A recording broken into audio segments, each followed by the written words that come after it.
nabago siya in such a way na I am no longer thinking of myself. Hindi na ako nag-iisip, uy, para sa akin lang ba ang kita ko? Because there's someone working for me. There's someone working with me.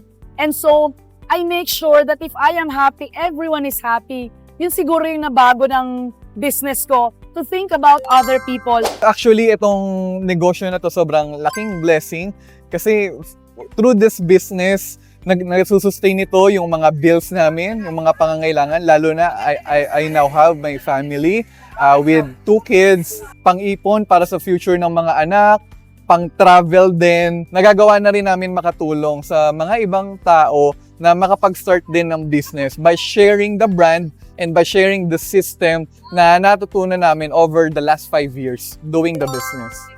Bali, sa pagninegosyo po, unang-una, nakapagbigay din po ako ng hanap buhay sa aking komunidad. At ito po ay masasabi ko na patuloy pong lumalawak. Dahil mula 2020 hanggang sa kasalukuyan, marami pong government agencies ang sumusuporta sa akin. At sa kasalukuyan po kasama dito po ang Go Negosyo.